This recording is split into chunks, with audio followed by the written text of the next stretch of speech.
So hi guys, welcome to vlog and this is Moning's Vlogger. So for this video mga guys is gagawa tayo ng ice candy. So syempre kailangan natin ng mga ingredients at ito yun. Syempre kailangan natin ng ito. At saka powder na flavor. Kung may pure naman tayong mga prutas guys, i-blend nyo lang siya. Kung wala naman ito, yung flavor. Tsaka syempre kailangan natin ng palabok. Kailangan natin ng plastic ng ice candy. So, what are you waiting for guys? Yan, i-prepare na natin. Siyempre guys, kailangan natin ng lagayan na may tubig syempre. Kasi, tutunawin natin itong palabok powder. Itong palabok, tutunawin natin dito siya sa tubig na to. Which is 3.5 liters yung tubig. Tapos itong powder, tutunawin din natin siya. Gawin natin guys.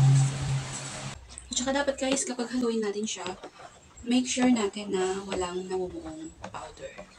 Yun. Para kapag nilagay na natin siya sa plastic ng ice candy, walang buo-buo. Soft yung kanyang ice pag kinagat.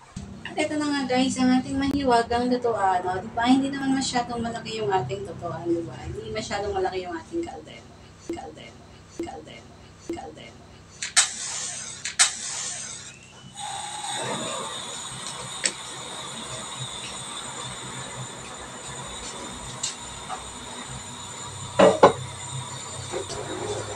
At syempre guys, ilagay na natin dito yung tinunaw nating palabok.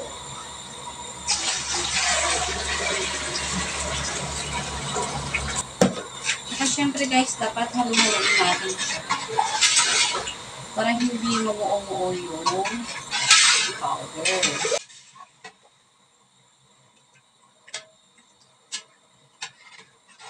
Pwede ba magkasing laki na kami ng kaldero. My God! Dito lang kayo guys makakakita ng kaldero na mataas.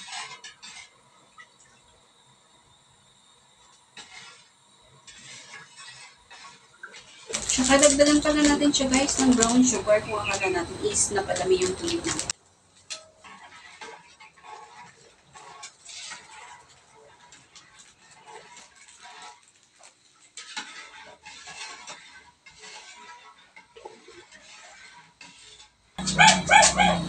Lagyan na rin natin yung gatas guys. At syempre lagyan na natin yung ating powder flavor. Charan! Luto na ang ating ice candy guys. Ayan, palamigin na lang yan ng bonggang-bongga. Tapos, iripak na natin siya. Ilagay natin sa plastic ng ice candy. Ayan, susukatin ko na nga siya. Ayan. Tapos, ayan na. Nakalagay na siya sa freezer. Ayan, matigas na siya guys. Bili na. Thank you for watching. Bye!